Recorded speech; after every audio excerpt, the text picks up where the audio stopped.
ಹಣ ಇಲ್ಲದಿದ್ದರೂ ಕೂಡ ಎಜುಕೇಷನ್ ಲೋನ್ ಪಡೆದು ಹೈಯರ್ ಎಜುಕೇಷನನ್ನು ಮಾಡಬಹುದು. ಆದರೆ ಬ್ಯಾಂಕ್ನಲ್ಲಿ ಲೋನ್ ಕೇಳಲು ಹೋದಾಗ ಗಿರವಿ ಇಡಲು ಹೇಳುತ್ತಾರೆ.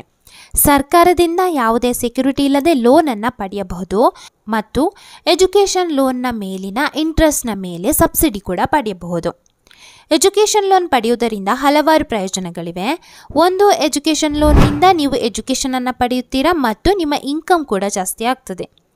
ಎರಡನೇದು, ಟ್ಯಾಕ್ಸ್ ಬೆನಿಫಿಟನ್ನು ಪಡೆಯಬಹುದು. ನಿಮ್ಮ ಎಜುಕೇಷನ್ ಲೋನ್ನ ಪೂರ್ತಿ ಹಣ ಸೆಕ್ಷನ್ ಇ ಟ್ಯಾಕ್ಸೇಬಲ್ ಇನ್ಕಮ್ನಿಂದ ಡಿಡಕ್ಟನ್ನು ಮಾಡಿಕೊಳ್ಳಬಹುದು. ಪ್ರಧಾನ ಮಂತ್ರಿ ವಿದ್ಯಾಲಕ್ಷ್ಮಿ ಯೋಜನೆ. ಈ ಯೋಜನೆ ಮೂಲಕ ಹೈಯರ್ ಎಜುಕೇಷನ್ಗೆ ನೀವು ಎಜುಕೇಷನ್ ಲೋನನ್ನು ಪಡೆಯಬಹುದು.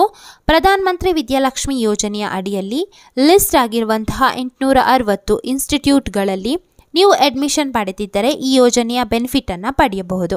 ನೀವು ಪ್ರಧಾನ ಮಂತ್ರಿ ವಿದ್ಯಾಲಕ್ಷ್ಮಿ ಪೋರ್ಟಲ್ನಲ್ಲಿ ಎಜುಕೇಷನ್ ಲೋನ್ಗೆ ಅಪ್ಲೈ ಮಾಡಬಹುದು. ಪ್ರಧಾನ ಮಂತ್ರಿ ವಿದ್ಯಾಲಕ್ಷ್ಮಿ ಪೋರ್ಟಲ್ನಲ್ಲಿ ಅಪ್ಲೈ ಮಾಡಿದಾಗ ನಿಮ್ಮ ಅಪ್ಲಿಕೇಶನ್ ಡೈರೆಕ್ಟ್ ಆಗಿ ಬ್ಯಾಂಕಿಗೆ ಟ್ರಾನ್ಸ್ಫರ್ ಮಾಡಲಾಗುತ್ತದೆ. ಅಷ್ಟೇ ಅಲ್ಲದೆ ನೀವು ಯಾವ ಬ್ಯಾಂಕ್ನ ಬ್ರಾಂಚ್ಗೆ ನಿಮ್ಮ ಅಪ್ಲಿಕೇಶನ್ ಹೋಗಬೇಕು ಎಂಬುದನ್ನು ಸೆಲೆಕ್ಟ್ ಕೂಡ ಮಾಡಬಹುದು.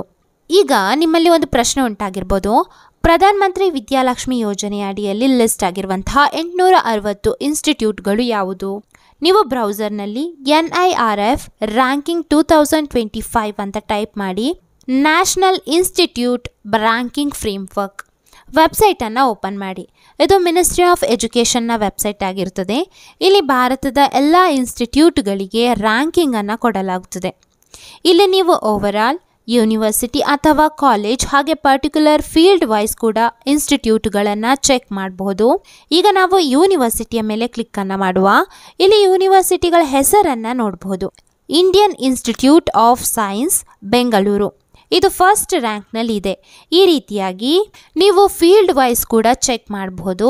Engineering, research, management, pharmacy, medical, dental, law, architecture and plan, agriculture and allied sector, innovation, open university, skill university, state public university, ಹೀಗೆ ಫೀಲ್ಡ್ ವೈಸ್ ಕೂಡ ನೋಡಬಹುದು.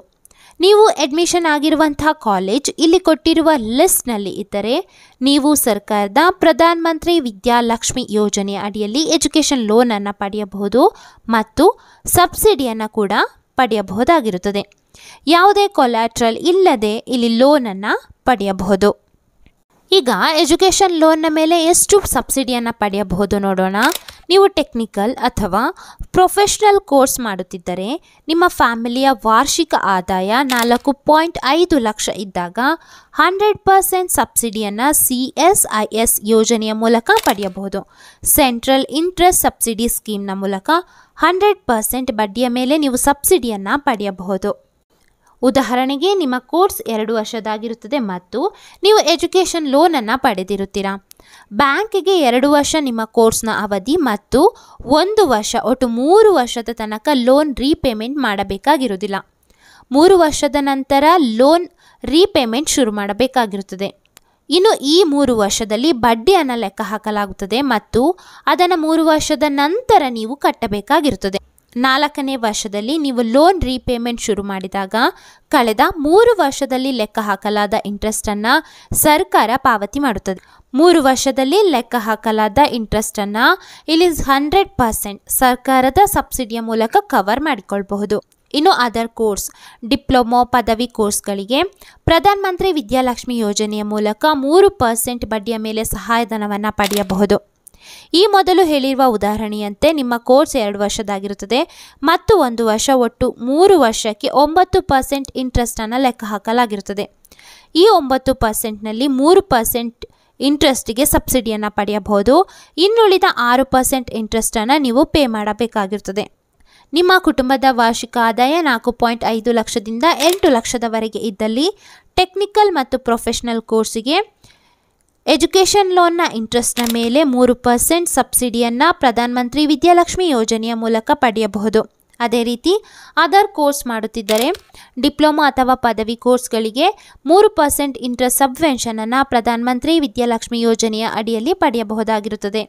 ನಿಮ್ಮ ಕುಟುಂಬದ ವಾರ್ಷಿಕ ಆದಾಯ 4.5 ಲಕ್ಷಕ್ಕಿಂತ ಕೆಳಗೆ ಇದ್ದಲ್ಲಿ ನೀವು ಪ್ರಧಾನ ಮಂತ್ರಿ ವಿದ್ಯಾಲಕ್ಷ್ಮಿ ಯೋಜನೆ ಅಡಿಯಲ್ಲಿ ಲಿಸ್ಟ್ ಆಗಿರುವಂಥ 860 ಇನ್ಸ್ಟಿಟ್ಯೂಟ್ಗಳಲ್ಲಿ ಅಡ್ಮಿಷನನ್ನು ಪಡೆಯದಿದ್ದರೂ ಕೂಡ ನೀವು 100% ಇಂಟ್ರೆಸ್ಟ್ ಸಬ್ವೆನ್ಷನನ್ನು ಟೆಕ್ನಿಕಲ್ ಮತ್ತು ಪ್ರೊಫೆಷನಲ್ ಕೋರ್ಸ್ಗೆ ಪಡೆಯಬಹುದು ಮತ್ತು ಅದರ್ ಕೋರ್ಸ್ಗಳಿಗೆ 3% ಇಂಟ್ರೆಸ್ಟ್ ಸಬ್ವೆನ್ಷನನ್ನು ಪಡೆಯಬಹುದಾಗಿರುತ್ತದೆ.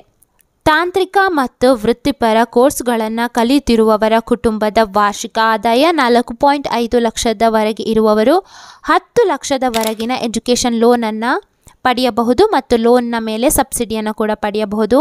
ಇನ್ನು ಅದರ್ ಕೋರ್ಸಸ್ ಡಿಪ್ಲೊಮಾ ಅಥವಾ ಪದವಿಯ ಕೋರ್ಸ್ಗಳಿಗೆ 4.5 ಲಕ್ಷ ಕುಟುಂಬದ ವಾರ್ಷಿಕ ಆದಾಯ ಹೊಂದಿರುವ ವಿದ್ಯಾರ್ಥಿಗಳು 8 ಲಕ್ಷದವರೆಗೆ ಲೋನನ್ನು ಪಡೆಯಬಹುದು ಮತ್ತು 3% ಇಂಟ್ರೆಸ್ಟ್ ಸಬ್ವೆನ್ಷನನ್ನು ಪಡೆಯಬಹುದಾಗಿರುತ್ತದೆ. ಇದಿಷ್ಟು ಪ್ರಧಾನ ಮಂತ್ರಿ ವಿದ್ಯಾಲಕ್ಷ್ಮಿ ಯೋಜನೆಯ ಬಗ್ಗೆ. ಈ ಮಾಹಿತಿ ಇಷ್ಟವಾಗಿದ್ದಲ್ಲಿ ಲೈಕ್ ಮಾಡಿ, ಹಾಗೆ ಚಾನಲನ್ನು ಸಬ್ಸ್ಕ್ರೈಬ್ ಮಾಡಿ. ಮತ್ತೆ ಹೊಸ ಮಾಹಿತಿಯೊಂದಿಗೆ ಸಿಗೋಣ. ಧನ್ಯವಾದಗಳು.